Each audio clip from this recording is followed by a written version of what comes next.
ಇಂದು ಹೂಡಿಕೆದಾರರಿಗೆ ಅನೇಕ ಆಯ್ಕೆಗಳಿವೆ. ಅದರಲ್ಲೂ ಮಿಡ್ ಮತ್ತು ಸ್ಮಾಲ್ ಕ್ಯಾಪ್ಸ್ ಉತ್ತಮ ಲಾಭವನ್ನು ನೀಡುತ್ತಿವೆ. ಆದರೂ ನೀವು ಮಿಡ್ ಮತ್ತು ಸ್ಮಾಲ್ ಕ್ಯಾಪ್ಗಿಂತ ಲಾರ್ಜ್ ಕ್ಯಾಪ್ ಹೂಡಿಕೆಯನ್ನು ಯಾಕೆ ಶಿಫಾರಸು ಮಾಡುತ್ತೀರಿ? ನಾವು 1 ವರ್ಷದ ಅಥವಾ 3 ವರ್ಷದ ರೋಲಿಂಗ್ ರಿಟರ್ನ್ಸ್ ನೋಡಿದರೆ ಈಗ 5 ವರ್ಷದ ಡೇಟಾವು ನಮ್ಮ ಬಳಿ ಇದೆ. ರೋಲಿಂಗ್ ರಿಟರ್ನ್ಸ್ ಸ್ಪಷ್ಟವಾಗಿ ಒಂದೇ ರೀತಿಯ ಟ್ರೆಂಡ್ ಅನ್ನು ತೋರಿಸುತ್ತಿದೆ.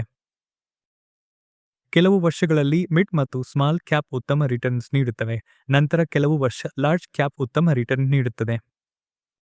ಪರ್ಪಲ್ ಪ್ಯಾಚ್ ಎಂದರೆ ಲಾರ್ಜ್ ಕ್ಯಾಪ್ ಉತ್ತಮ ಲಾಭ ನೀಡುವ ಅವಧಿಯಾಗಿದೆ ಮತ್ತು ಯೆಲ್ಲೋ ಪ್ಯಾಚ್ ಮಿಡ್ ಮತ್ತು ಸ್ಮಾಲ್ ಕ್ಯಾಪ್ಸ್ ಉತ್ತಮ ಲಾಭ ನೀಡುವ ಅವಧಿಯನ್ನು ತೋರಿಸುತ್ತದೆ. ಎಡಭಾಗದಲ್ಲಿ ಸ್ಪಷ್ಟವಾಗಿ ಕಾಣುತ್ತಿರುವಂತೆ ಕಳೆದ 1 ವರ್ಷದಲ್ಲಿ ಲಾರ್ಜ್ ಕ್ಯಾಪ್ಸ್ ಉತ್ತಮ ಪ್ರದರ್ಶನ ನೀಡಲು ಪ್ರಾರಂಭಿಸಿದೆ. ನಾವು ವೆಟ್ಲಿಯ ಸ್ಲೈಡ್ನಲ್ಲಿಯೂ ನೋಡಿದ್ದೇವೆ. 1 ವರ್ಷದಲ್ಲಿ ಸ್ಮಾಲ್ ಕ್ಯಾಪ್ ಬಹುತೇಕ ಶೂನ್ಯ ರಿಟರ್ನ್ ನೀಡಿದರೆ ಮಿಡ್ ಕ್ಯಾಪ್ ಲಾರ್ಜ್ ಕ್ಯಾಪ್ಗೆ ಸರಿಸುಮಾರು ಸಮನಾದ ರಿಟರ್ನ್ ನೀಡಿದೆ. ಈಗಾಗಲೇ ಲಾರ್ಜ್ ಕ್ಯಾಪ್ ಉತ್ತಮ ರಿಟರ್ನ್ ನೀಡುತ್ತಿರುವುದನ್ನು ನೋಡಿದ್ದೇವೆ. 3 ವರ್ಷದ ಅವಧಿಯಲ್ಲಿ ಅಂದರೆ 2021ರ ಕೋವಿಡ್ ನಂತರದಿಂದಲೇ ಮಿಡ್ ಕ್ಯಾಪ್ ನಿರಂತರವಾಗಿ ಉತ್ತಮ ಪ್ರದರ್ಶನ ನೀಡುತ್ತಿದೆ.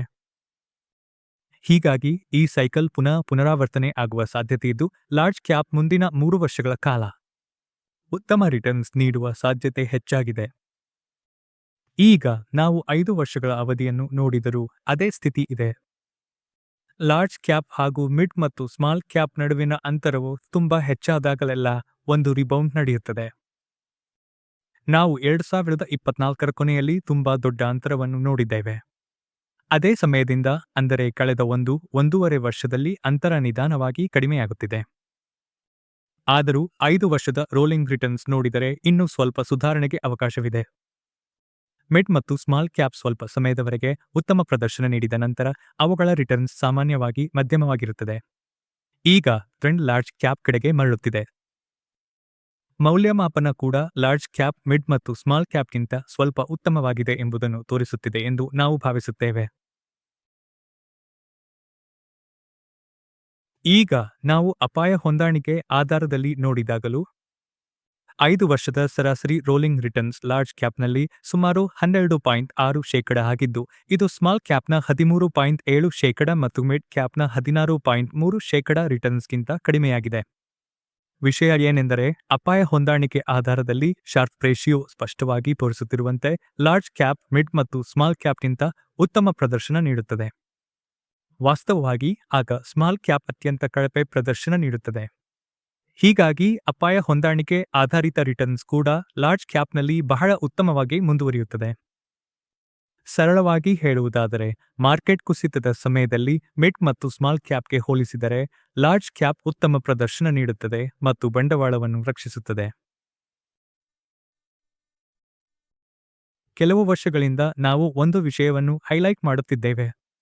ಅದೇನೆಂದರೆ ನೀವು ದೀರ್ಘಕಾಲದ ಬೆಳವಣಿಗೆಯನ್ನು ನೋಡಿದರೆ ಅದು 1 ವರ್ಷವಾಗಿರಲಿ 3 ಅಥವಾ 5 ವರ್ಷವಾಗಿರಲಿ ಆದಾಯದ ಬೆಳವಣಿಗೆ ನೋಡಿದರೆ ಮೀಡಿಯನ್ ಅಥವಾ ಮಧ್ಯಮ ಮೌಲ್ಯವನ್ನು ಹೋಲಿಸಿದರೆ ಲಾರ್ಜ್ ಮಿಡ್ ಮತ್ತು ಸ್ಮಾಲ್ ಕ್ಯಾಪ್ಸ್ ನಡುವೆ ದೊಡ್ಡ ವ್ಯತ್ಯಾಸವೇನಿಲ್ಲ. ಸರಾಸರಿ ಲೆಕ್ಕ ಕೆಲವೊಮ್ಮೆ ತಪ್ಪಾಗಬಹುದು. ಅದಕ್ಕಾಗಿ ನಾವು ಮೀಡಿಯನ್ ತೆಗೆದುಕೊಂಡಿದ್ದೇವೆ. ಅದನ್ನು ಗಮನಿಸಿದರೆ ಲಾರ್ಜ್ ಮಿಡ್ ಮತ್ತು ಸ್ಮಾಲ್ ಕ್ಯಾಪ್ ನಡುವೆ ಹೆಚ್ಚಿನ ವ್ಯತ್ಯಾಸವಿಲ್ಲ. ಕಳೆದ 4-5 ವರ್ಷದಲ್ಲಿ ಮಿಡ್ ಮತ್ತು ಸ್ಮಾಲ್ ಕ್ಯಾಪ್ ಲಾಭದಾಯಕತೆ ಬಹಳ ಕಡಿಮೆ ಹಂತದಿಂದ ಹೆಚ್ಚಾಗಿದೆ. ಲಾರ್ಜ್ ಕ್ಯಾಪ್ಗೆ ಹೋಲಿಸಿದರೆ ಇವುಗಳಲ್ಲಿ ಹೆಚ್ಚು ಲಾಭದ ಬೆಳವಣಿಗೆ ಆದಂತಿದೆ. ಆದರೆ ಕೊನೆಯಲ್ಲಿ ಆದಾಯದ ಬೆಳವಣಿಗೆಯೇ ಬಹುಪಾಲು ಹೊರಬೇಕು. ನೀವು ಆ ಅಂಕಿಅಂಶವನ್ನು ನೋಡಿದರೂ ಲಾರ್ಜ್ ಮಿಡ್ ಮತ್ತು ಸ್ಮಾಲ್ ಕ್ಯಾಪ್ ನಡುವೆ ಹೆಚ್ಚೇನೂ ವ್ಯತ್ಯಾಸವಿಲ್ಲ. ಆ ದೃಷ್ಟಿಕೋನದಿಂದಲೂ ಮಿಡ್ ಮತ್ತು ಸ್ಮಾಲ್ ಕ್ಯಾಪ್ಗಿಂತ ಲಾರ್ಜ್ ಕ್ಯಾಪ್ ಉತ್ತಮ ರಿಟರ್ನ್ ನೀಡುತ್ತದೆ ಎಂದು ಹೇಳಬಹುದು. ಮ್ಯೂಚುವಲ್ ಫಂಡ್ ಹೂಡಿಕೆಗಳು ಮಾರುಕಟ್ಟೆಯ ಅಪಾಯಗಳಿಗೆ ಅಧೀನವಾಗಿವೆ. ಸ್ಕೀಮ್ ಸಂಬಂಧಿತ ಎಲ್ಲ ದಸ್ತಾವೇಜುಗಳನ್ನು ಗಮನವಿಟ್ಟು ಓದಿಕೊಳ್ಳಿ.